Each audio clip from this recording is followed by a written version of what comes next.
الحمد لله نحمده ونستعينه ونستغفره ونؤمن به ونتوكل عليه ونعوذ بالله من شرور أنفسنا ومن سيئات أعمالنا. من يهده الله فلا مضل له ومن يضلله فلا هادي له، ونشهد أن لا إله إلا الله وحده لا شريك له، ونشهد أن سيدنا ومولانا محمدا عبده ورسوله صلى الله عليه وسلم وعلى آله وأهل بيته وبارك وسلم تسليما كثيرا كثيرا. أما بعد فأعوذ بالله من الشيطان الرجيم. أعوذ بالله من الشيطان الرجيم. بسم الله الرحمن الرحيم.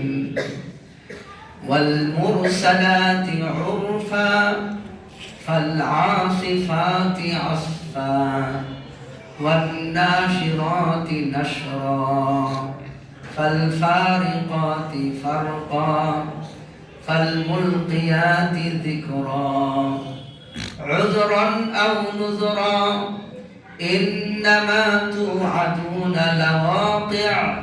فإذا النجوم طمست وإذا السماء فرجت وإذا الجبال نصفت وإذا الرسل أقتت. صدق الله العظيم. وقال النبي صلى الله عليه وسلم: لا حسد إلا على الاثنين: رجل أتاه الله القرآن فهو يقوم به آناء الليل وآناء النهار. صدق الله العظيم وصدق رسوله النبي الكريم. ونحن على ذلك لمن الشاهدين والشاكرين والحمد لله رب العالمين. আমরা দরুদ শরীফ পড়ি। اللهم صل على محمد وعلى آل محمد كما صليت على إبراهيم وعلى آل إبراهيم إنك حميد مجيد. اللهم بارك على محمد وعلى آل محمد كما باركت على إبراهيم وعلى آل إبراهيم إنك حميد مجيد. بلغ العلا بكماله كشف الدجى بجماله حسنت جميع خصاله. صلوا عليه وآله. আলহামদুলিল্লাহ। মহিয়ান গরিয়ান সর্বশক্তিমান বিশ্ব স্রষ্টা রব্বুল আলামিন আমাদেরকে জুমার দিন তার ঘরে বসার তৌফিক দান করেছেন। সকলে অন্তরের গহীন থেকে শুকরিয়া আদায় করি আলহামদুলিল্লাহ। এর সাথে সাথে তার হাবিবের উপর যে রব দরুদ প্রেরণ করার তৌফিক দান করলেন, আবারও সেই রবের দরবারে শুকরিয়া আদায় করি আলহামদুলিল্লাহ। আমরা সূরাতু মুরসালাত তেলাওয়াত করেছি। সূরা মুরসালাত সূরা দাহরের পরের সূরা এবং 29 পারার শেষ সূরা সূরাতুল মুরসালাত।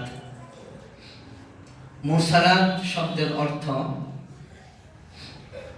প্রেরণ করা। এখানে উদ্দেশ্য হলো বাতাস প্রেরণ করার কথা আল্লাহ বলেছেন, যে এই বাতাস মানুষের পৃথিবীর এক প্রান্ত থেকে আরেক প্রান্ত অক্সিজেন বাতাস, এই যে প্রবাহিত হওয়া প্রবাহমান বাতাস, ঝঞ্ঝা হাওয়া, ঝড় তুফান এবং মানুষের নিঃশ্বাস প্রশ্বাস, এই যে বাতাসটা প্রবাহিত হয়, এই বাতাস সম্পর্কে আল্লাহ এই সূরার শুরুতে কসম করেছেন, শপথ করেছেন। মেঘমালাকে বাতাসগুলা সঞ্চালিত করে, বিশ্বময় মেঘমালা ছড়িয়ে পড়ে পৃথিবীর কোথায় কোথায় বৃষ্টি হবে, এই মেঘমালাকে পরিচালিত করে বাতাসের মাধ্যমে এগুলাকে বিক্ষিপ্ত করা হয়। ঠিক কিনা বলেন? সেই বাতাস সম্পর্কে আল্লাহ কসম করেছেন শুরুতে। ওয়াল মুরসালাতি উরফা, কল্যাণের জন্য প্রেরিত বায়ুর শপথ। কল্যাণের জন্য প্রেরিত বায়ুর শপথ।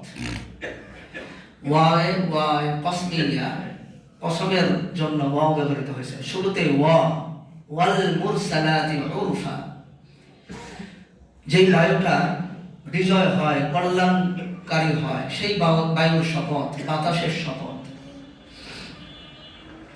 মানুষও কসম করে, মানুষ কসম করে বিষয়টা সত্যে পরিণত করার জন্য, যে আমি যেটা বলতেছি অবশ্যই এটা সত্য, তুমি বিশ্বাস করো, এর জন্য আমরা কসম খাই। কথা বলেন ঠিক কিনা?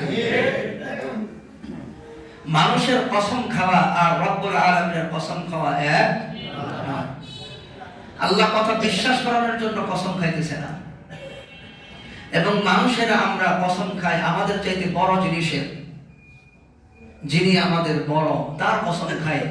আল্লাহর কসম, এই বিষয়টা এরকম। আল্লাহ আমাদের বড় না? আল্লাহর চাইতে বড় কেউ আছে? তো মানুষ কসম খায় তার চাইতে উত্তম জিনিসের, বড় জিনিসের, তাহলে আল্লাহ তাআলা কি তার চাইতে বড় জিনিসের কসম খায়? তো আল্লাহ তাআলা কেন কসম খাইলেন? তাফসীরে রূহুল বায়ানের মধ্যে আছে যে আল্লাহ রাব্বুল আলামিন কসম খায় মানুষের মতো নয়, বরং তার কসম খাওয়াটা হয় মানুষের উপর দয়া পর্ব হয়ে। সুবহানাল্লাহ। মানুষের উপর মায়ার কারণে, দয়ার কারণে আল্লাহ তাআলা কসম খান। সুবহানাল্লাহ। শুধু মুসলমানের জন্য নয়, শুধু খ্রিস্টানের জন্য নয়, ইহুদির জন্য নয়, বিশ্বময় মানব জাতিকে বোঝানোর জন্য আল্লাহ এই কসম করেছেন। সুবহানাল্লাহ।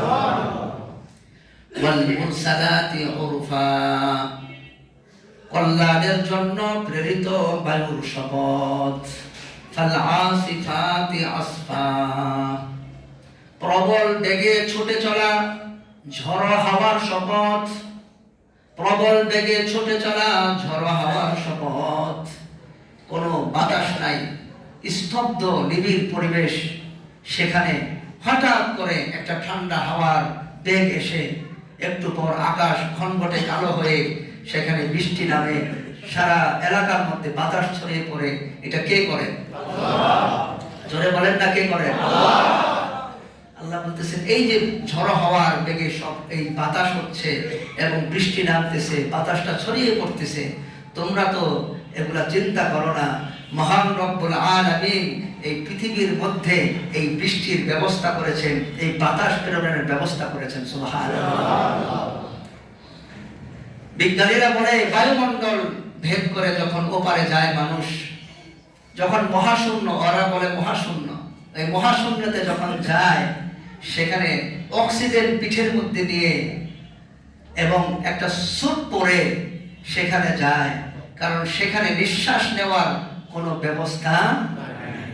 ওখানে গেলে 5টা মিনিটের মধ্যে মানুষ মারা যাবে অক্সিজেন না থাকলে। সুবহানাল্লাহ। তো এই পৃথিবীর মধ্যে বায়ুটা একবার দক্ষিণ থেকে উত্তর, আবার উত্তর থেকে দক্ষিণ, এই বায়ুর ঘূর্ণায়মান মান এটা কে তৈরি করেছেন? এটা কিন্তু কেউ তৈরি করতে পারবে না। কারণ আমরা ফ্যানের মাধ্যমে যে বায়ুটা আনি এটা আল্লাহ তাআলার দেওয়া বায়ু। কথা বলেন ঠিক কিনা? ফ্যানের মাধ্যমে কেউ বায়ু তৈরি করতে পারে না। অক্সিজেন বায়ুর মধ্যে আল্লাহ দিয়ে রেখেছেন। অক্সিজেন নিঃশ্বাসের সাথে আমাদের ভিতরে যায়, রক্ত পরিষ্কার করে নতুন রক্ত তৈরি করে আবার পচা রক্তের বিষাক্ত পদার্থ নিঃশ্বাসের মাধ্যমে বের করে। কথা বলেন ঠিক কিনা? এটা এই বুকের মধ্যে ফুসফুসের মাধ্যমে এই রক্তগুলা পরিষ্কার হয় এই অক্সিজেন বাতাসের মাধ্যমে যাওয়ার পরে। ঠিক কিনা? অল্প সময় যদি অক্সিজেন বন্ধ থাকে রক্ত বিষাক্ত হয়ে নিজের রক্তই নিজেকে শেষ করে দেবে। কথা বলেন ঠিক কিনা? আর এই বাতাসের মাধ্যমে আরো এমন একটা বিষয় ঘুরপাক খাচ্ছে, এমন একটা সৃষ্টি যেখানে এই কলকাঠি লাগতেছে, চাবি লাগতেছে, এটা সম্পর্কে মহান রব্বুল আলামিন জানে। কথা বলেন ঠিক কিনা? মানুষের কথা মানুষের অন্তরের গহীনে পৌঁছিয়ে দেয় কে? একটা কথা, কোরআনের এই বাণী, হেদায়েতের কথা আমার আপনার হৃদয়ের ভিতরে এমন ভাবে সঞ্চারিত হয় যে একটা কথার কারণে আমার জীবনের পরিবর্তনের জন্য যথেষ্ট। কথা বলেন ঠিক কিনা? একটা কথা মানুষের জীবনের মোড় ঘুরিয়ে দেয়, একটা কথা। তো এই যে এই কথাটা অন্তরের মধ্যে পৌঁছানোর দায়িত্ব কে আছে? কে সেই সত্তা যিনি মানুষের হৃদয়ের মধ্যে কথাকে সঞ্চারিত করে এই কথার মাধ্যমে মানুষের জীবনকে পরিবর্তন করে? আল্লাহ। এই কথা আল্লাহ বলেছেন এখানে যে এই যে বায়ু তুমি নিঃশ্বাস নিচ্ছ, এই নিঃশ্বাস সঞ্চারিত হয় ভিতরে, বের হয়, ভিতরে যায় একভাবে, বের হয় আর একভাবে। পরিষ্কার হাওয়া যায় আর বিষাক্ত হাওয়া বের হয়। আল্লাহু আকবার।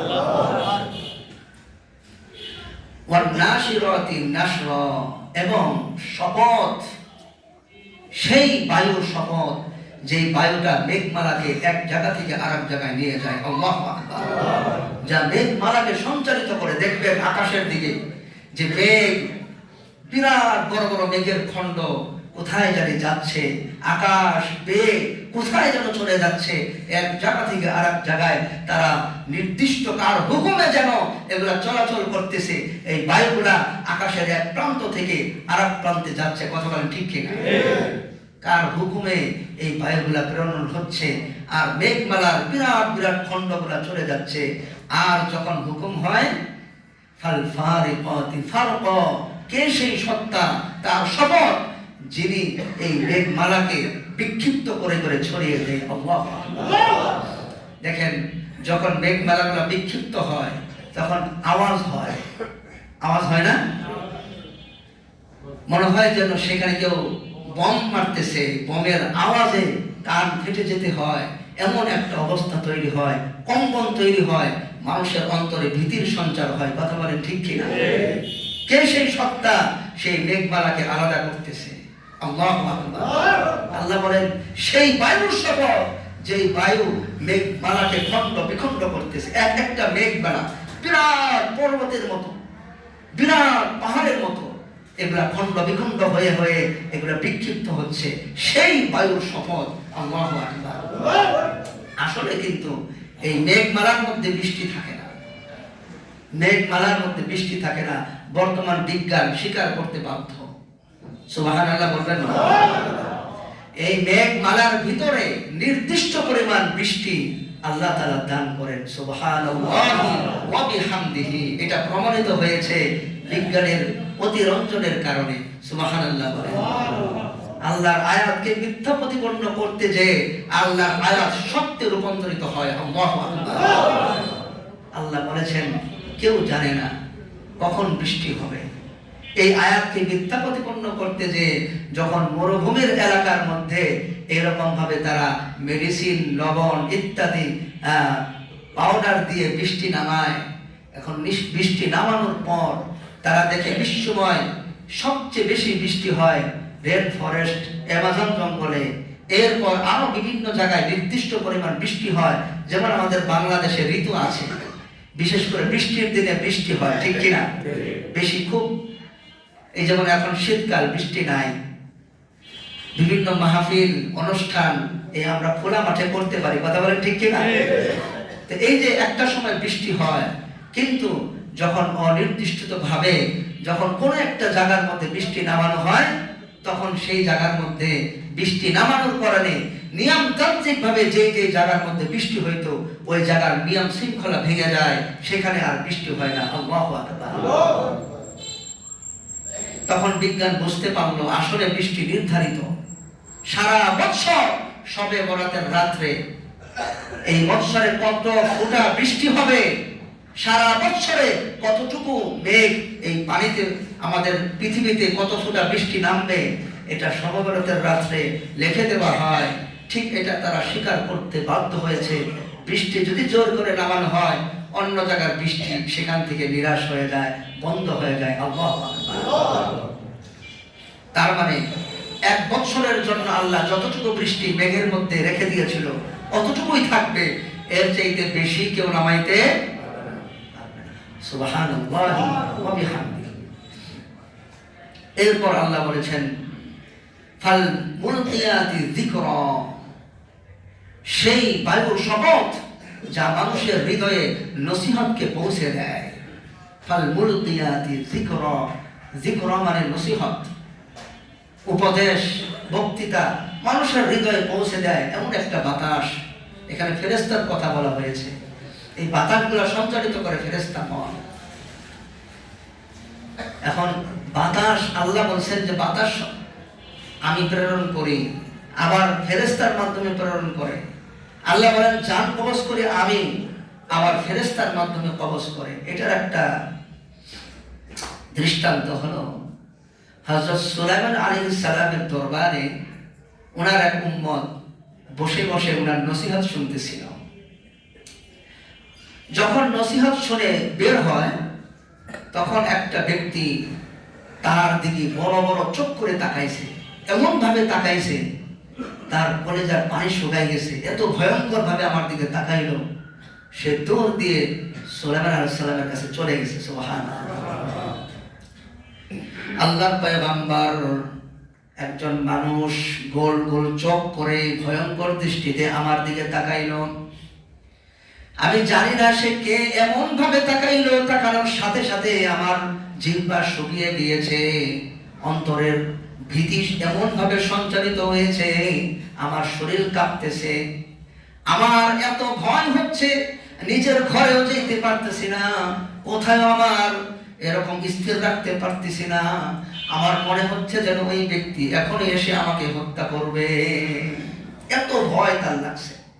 অনেক সময় মানুষ ঝাড়াইতে আসে না, যে একটু ঝেড়ে দেন, খুব ভয় পাইছে। তো সুলাইমান আলাইহিস সালাম বললেন আচ্ছা তুমি কি চাও? উনি বলতেছে আমাকে এমন এক জায়গায় নিয়ে যান যেখানে কোনো মানুষ থাকবে না, কোনো দ্বীপের মধ্যে আমাকে নিয়ে যান, কারণ আপনার কথা তো বাতাসে শুনে। আল্লাহু আকবার। ঘটনা হলো আজরাইল আলাইহিস সালাম, নবীদের কাছে ফেরেশতারা আসে, কথা ঠিক কিনা?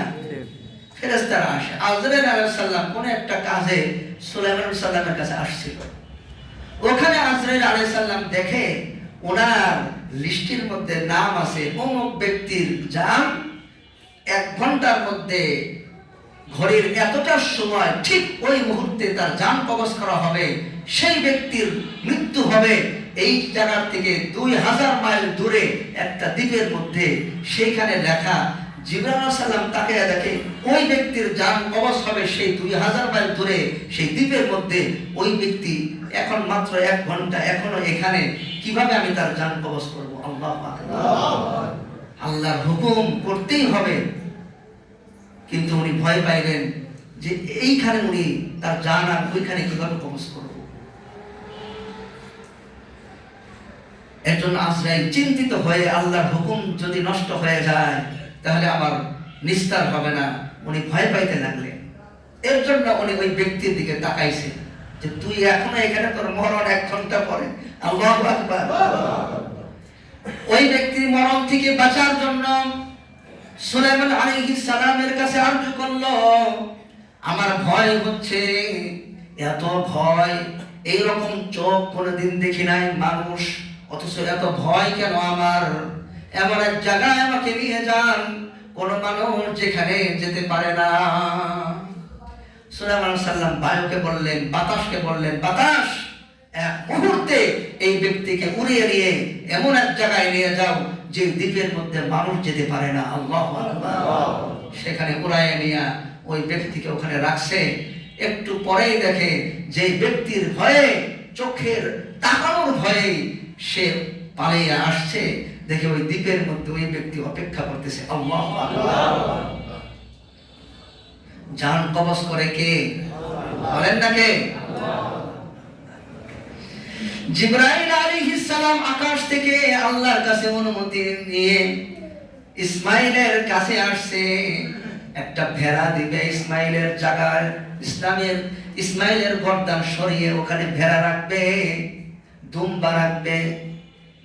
আল্লাহর কাছ থেকে আসে, এইখানেও আল্লাহকে দেখে। আল্লাহু আকবার। আরো সে আল্লাহর কাছ থেকে অনুমতি নিয়ে আয়েশা এইখানেও কাকে দেখে? আল্লাহকে দেখে। জিবরাইল বলে যে আমি জীবনে 3 থেকে 4 বার আমার খুব ভয় হয়েছিল। আমার গতি বিদ্যুতের চাইতে বেশি, আমার গতি কারেন্টের চাইতে বেশি। আল্লাহু আকবার বলেন। আমার গতির চাইতেও বেশি আমার গতি। জিবরাইলের গতি এত স্পিড তার শরীরে, বিরাট দেহ মুহূর্তের মধ্যে চেঞ্জ হইতে পারে, সঞ্চালিত হয়। এর জন্য আল্লাহ শপথ করেছেন ওই ফেরেশতাদের শপথ যারা সঞ্চালিত করে। আল্লাহু আকবার। আপনি মনে করছেন এই কথাগুলা, এই শব্দগুলা মুহূর্তের মধ্যে আমার আপনার হৃদয়ে চলে যায়? এমনি এগুলা সঞ্চালিত করে কে? আল্লাহ। এমনও ফেরেশতা আছে মানুষের রক্তের ভিতরে সেগুলা থাকে, যে ফেরেশতারা মানুষের রক্তকে পরিষ্কার করে, জীবাণুদেরকে মারে, হত্যা করে। এরা মানুষের শরীরের অ্যান্টিবডি। আল্লাহু আকবার। বিজ্ঞান বলে প্রত্যেকটা মানুষের শরীরে এই কিছু কিছু এমন কিছু পদার্থ আছে, এমন কিছু ক্ষুদ্র প্রাণী আছে যারা প্রতিনিয়ত মানুষের শরীরের ভিতরে যুদ্ধ করতেছে। আল্লাহু আকবার। জীবাণুর বিরুদ্ধে যুদ্ধ। কিসের বিরুদ্ধে? জীবাণু মানুষকে ধ্বংস করে এমন নাশকারী এরকম ব্যাকটেরিয়ার বিরুদ্ধে যারা যুদ্ধ করতেছে প্রতিনিয়ত। ওই যুদ্ধে যতক্ষণ তারা জিততে থাকে মানুষ সুস্থ থাকে। যখন ওই ফেরেশতারা দুর্বল হয় তখন মানুষ অসুস্থ হয়ে যায়। এই যে মানুষের রক্তের মধ্যে ডুব দেয়, এটা মানুষ বুঝতে পারে না। সূরা নাজিয়াতে আল্লাহ শপথ করেছেন, ওয়ান নাজিআতি গরকা ওয়ান নাশিরাতি নশরা। আল্লাহ সেখানে শপথ করেছেন কিছু ফেরেশতা আছে মানুষের রক্তের ভিতরে ডুব দেয়, মানুষের রক্তের ভিতরে ডুব দেয় এবং তারা তাদের কার্যক্রম পরিচালিত করে, কিন্তু আমরা কিন্তু এগুলো টের পাই না। এর জন্য আল্লাহ এখানে মনে করাইছেন যে মানুষ এই কথাগুলা হৃদয়ের মধ্যে নিয়ে যায় ফেরেশতারা। সুবহানাল্লাহ। উযুরান আও নুযুরা, উযর আপত্তি নিরসন করার জন্য। তোমার উযর থাকবে, উযরের শেষ নাই। বলেন উযরের কি আছে? শেষ আছে? উযরের শেষ নাই মানুষের। এমনকি যারা উযর আপত্তি করে, এখানে উযরান আও নুযুরা আল্লাহ বলা হয়েছে। আল্লাহ বলেছেন যে উযর আপত্তি যারা করবে হাসরের ময়দানেও তারা উযর আপত্তি পেশ করবে।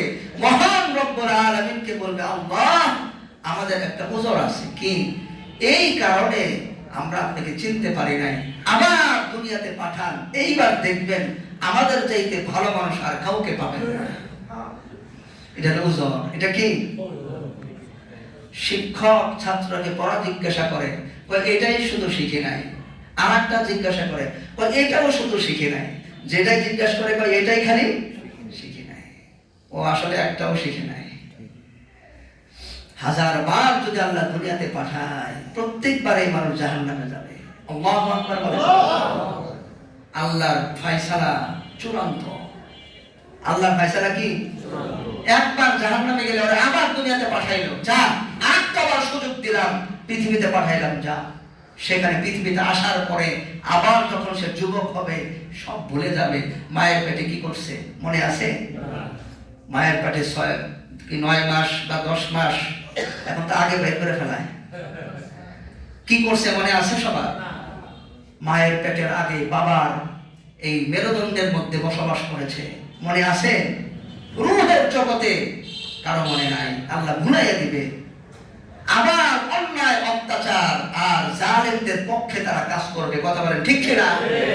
যখন মৃত্যু ঘনিয়ে আসবে, ফেরেশতা যখন রূহ ধরে টান দিবে, তখন মনে করবে একবার না আবার মরছিলাম, একবার না জাহান্নামে গেলাম, আবারও জাহান্নামে আসলাম। আল্লাহ তুমি কেমন পরিকল্পনাকারী, ভুলাই দিছি না। আবার মনে করবে, আবার মায়ের শুরু হবে, আল্লাহ আবার পাঠান দুনিয়াতে, আবারও তাকে দুনিয়াতে পাঠাইলে আল্লাহ ভুলাইয়া দিবে, আবার সে অন্যায় অত্যাচার করে যাবে।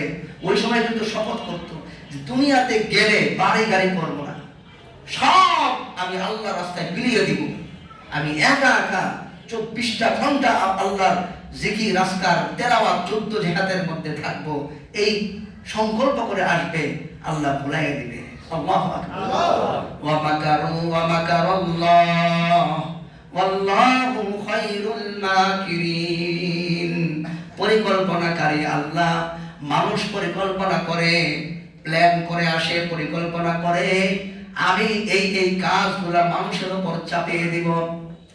কেউ কেউ এমন পরিকল্পনা নিয়ে আসে যেটা মানুষকে ধ্বংস করবে, ইহুদি খ্রিস্টানদের পরিকল্পনা। আবার কেউ কেউ এমন পরিকল্পনা নিয়ে আসে আল্লাহর কোরআনের রাজ কায়েমের পরিকল্পনা, কথা বলেন ঠিক কিনা? সারা দেশের মধ্যে আল্লাহর রাজ কায়েমের পরিকল্পনা যারা করে, তাদের পক্ষে যদি আমি না থাকি, তাহলে হাসরের ময়দানে কি জবাবটা আমি দিব?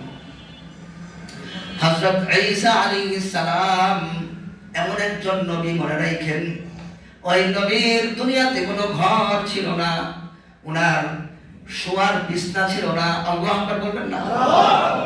এমন একজন নবী, উনি বলতেন যে আমার এই পৃথিবীতে আমার কোনো সম্পদ থাকবে না, আমি যে রবের জন্য আসছি সব তার জন্য আমি বিলিয়ে দিলাম। আল্লাহু আকবার। ওনার শোয়ার জন্য শুধু একটা বালিশ ছিল, সেটা তাও এমন বালিশ আধুনিক বিশ্বে এখন এটা পাওয়া যায়, আগে পাওয়া যাইত না। বাতাস দিয়ে ফুলাইতেন, ফুলাইয়া সেই বালিশে শুইতেন, আবার বাতাস বের করে সাথে পকেটে নিয়ে চলে যাইতেন। আল্লাহু আকবার। গাছের নিচে শুয়ে পড়তেন, পাহাড়ের উপরে শুয়ে পড়তেন। আল্লাহর এমন এক পয়গম্বর, পৃথিবীতে 4 জন নবীর মধ্যে শ্রেষ্ঠ যে কয়েকজন, তার মধ্যে একজন হলো ঈসা আলাইহিস সালাম। ইব্রাহিম নবীর পর যে নবীর মর্যাদা, ঈসা আলাইহিস সালামকে বলেছে আল্লাহর রূহ, সে বাপ ছাড়া সৃষ্টি, ঠিক কিনা? এখন বিজ্ঞান বলতেছে অনেক শত শত প্রাণী এমন আছে যারা বাপ ছাড়া সৃষ্টি হয় এই পৃথিবীতে। সুবহানাল্লাহ বলেন। মানুষ ছাড়া আরো অনেক প্রাণী আছে এরকম, বাপ ছাড়া সৃষ্টি হয়। কার হুকুমে? আল্লাহু আকবার।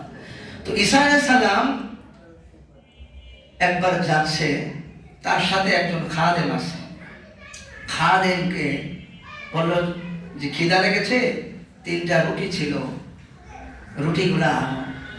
এখন দেখে যে রুটি ওখানে একটা আছে। কয়টা? খিদা লাগছে, খাইলেন। বললেন রুটি আর 2টা কই? বড় রুটি, আগেকার সম্বল, সফরের সম্বল, রুটি না থাকলে বাঁচবে? রুটি পানি, রুটি কই? যে তা তো আমি জানি না। খাদেমে বলতেছে আসলে সব নবীর সাথে, ঈসা নবীর সাথে খাদেম সাধারণ খাদেম, কিন্তু সব খাদেম কিন্তু এক না। জালেম যে কোনো জায়গায় থাকতে পারে, যেখানে মূসা সেখানেই ফেরাউন, ঠিক কিনা? যেখানে ইব্রাহিম সেখানেই নমরুদ, যেখানে বিশ্ব নবী সেখানে আবু জাহেল, কথা বলেন ঠিক কিনা? সত্য আর বাতিলের লড়াই কিয়ামত পর্যন্ত চলতে থাকবে, কথা বলেন ঠিক কিনা? আমাদের এখানে সত্য আর মিথ্যা নাই, সত্য মিথ্যা এই যুদ্ধ চলতেছে। কিছু কিছু মানুষ ঘুমায় যে আমরা কোনো দলে নাই, নাউজুবিল্লাহ বলে, হয়তো সত্যের দলে নাই তো মিথ্যার দলে। যে সত্যের পক্ষে না সেই মিথ্যার পক্ষে, কথা বলেন ঠিক কিনা? আমি কোন ধর্ম মানি না, নাউজুবিল্লাহ বলে, সে কি কাফের? সে কি কাফের? যে কোনো ধর্ম মানে না সে কি কাফের? এটাই তো কাফের। আমি কোনো ধর্ম মানি না, আমি ইহুদিও না, খ্রিস্টানও না, মুসলমানও না, বৌদ্ধও না, আমি একদম ভালো মানুষ। নাউজুবিল্লাহ। তুই হলো কাফের। তুই কি জোরে বলেন না, ভয় পান নাকি? ধরে নিয়ে যাবে। বলেন তুই কি? তুই ধর্ম মানুষ না, তুই কি? কাফের। তুই ইসলাম থেকে 1000 মাইল দূরে। তো জিজ্ঞাসা করছে আর 2টা রুটি কই? কাফের অস্বীকার করে, আমি জানি না। ঈসা আলাইহিস সালাম ঠিক আছে, উনি মাফ করে দেয়, এত দয়ালু উনি, মুহূর্তেই মাফ। মুসা নবী কঠিন, তোরা কি করছস? শিরক করছস, তাদের শাস্তি হলো নিজেই নিজেকে হত্যা করবি। আল্লাহু আকবার। 70,000 মানুষ নিজে নিজেকে হত্যা করছে। মুসা নবীর অন্তরের রাগ কমছে। আল্লাহু আকবার। যে আল্লাহর সাথে শিরক করস, কাপড়ে নাপাক লাগছে কাইটা ফেলা, ওটা ধুইলে হবে না। আল্লাহু আকবার। কাপড়ে নাপাক লাগছে কি করতে হবে? কাইটা ফেলা। আর ঈসা আলাইহিস সালাম বললেন যে আচ্ছা ঠিক আছে, এটা নাপাক হয় নাই। সুবহানাল্লাহ বলেন। মায়া বেশি, দয়া বেশি। শুধু আমার কথা শোনো, শুধু আমার কথা শোনো, এক আল্লাহকে মানো, এটাও তারা শুনে নাই। তুমি অত্যাচার করবা না। মহিলাদেরকে এত অত্যাচার কেন করো? মহিলাদেরকে বের করে দিচ্ছ ঘর থেকে। এই মাসে মাসে যখন অসুস্থ হয়, শনিবার দিন অসুস্থ হয়েছে, আজকে হাসপাতালে নেওয়া যাবে না, শনিবার দিন হাসপাতালে নিলে এটা কুলক্ষী। নাউজুবিল্লাহ বলেন। শনিবার দিন ডাক্তারি চিকিৎসা করা যায় না মহিলাদেরকে। ঈসা নবী বললেন কোন কিতাবের মধ্যে লেখা আছে শনিবার দিন এই এই কাজ করা যাবে না? কিতাবটা আনো। আল্লাহু আকবার। দেখাইতে পারে না। কোন কিতাবে আছে আল্লাহর জন্য মূর্তি বানায়া সেই মূর্তির সামনে মাথা নত করবা? বিশ্ব নয়, কোন কিতাবে আছে দেখাও সেই কিতাবটা। পারবে দেখাইতে? প্রত্যেক বৎসর বৎসর এই আমল কইরা যাচ্ছে। বাপ দাদা করেছে, আমরা করতেছি না। কোন কিতাবে লেখা আছে দেখাও। এই কোরআন সামনে আছে, দেখাও বিশ্বময় কোন কিতাবে আছে। কোন কিতাবে এই আল্লাহ যে এক, এই বৈপরীত্যতা কোথাও বিপরীত দেখাইতে পারে না। তারপরেও ওই মূর্তি পূজা ছাড়তে পারে না। কথা বলেন ঠিক কিনা? ঈসা আলাইহিস সালাম বললেন আচ্ছা চলো, মাফ করে দিলাম, চলো, কিন্তু সত্যিটা তো বলো। ঈসা আলাইহিস সালাম একটু দূরে যেন খিদা লেগেছে, আবার একটা হরিণকে ডাক দিলেন। হরিণের সাথে 4টা বাচ্চা আছে। একটা বাচ্চাকে কাছে ডাক দিলেন, দৌড়ে আসলো, ওটাকে জবাহ করে ভুনা করে রান্না করলেন। রুটির চাইতে আরো উত্তম খাবার, সুবহানাল্লাহ। রান্না করে নিজেও খেলেন, ওই গোলামকে দিলেন, খাদেমকে দিয়ে বললেন খাও, পেট ভরে খাও, তৃপ্ত হয়ে খাও। উভয় খেয়ে আবার রওনা করলেন। আর মুহূর্তের মধ্যে বললেন, ওই ছোট বাচ্চাকে আবার ডাক দিলেন। দেখলেন মুহূর্তের মধ্যে হাড্ডিগুলো একত্রিত হয়ে আবার একটি হরিণ শাবক হয়ে ছুটে ওই মায়ের কাছে ছুটে চলল। তখন ঈসা নবী বললেন যে রব, এই নিদর্শন তোমাকে দেখাইলো, একটা হরিণকে আমরা খেলাম, আবার সেটা জীবিত হয়ে আবার সেটা মার দিকে ছুটে চললো। এই নিদর্শন যে রব দেখাইলো, সেই রবের কসম দিয়ে বলি, বলতো সেই রুটি 2টা কোথায়? বলতো। ওর হৃদয় এখনো বলবে না, কারণ তো কাফের। এখন বলে না আমি জানি না। নাউজুবিল্লাহ বলে। যেমন কোরআন, কোরআন কার মুজিজা? আল্লাহর নবীর, আল্লাহর নবীর তাজা মুজিজা। এই সারা বিশ্বের এই এআই প্রযুক্তি, সর্বোচ্চ প্রযুক্তি, কোরআনের একটা ভুল ধরুক না। আপনারা কথা বলেন না কেন?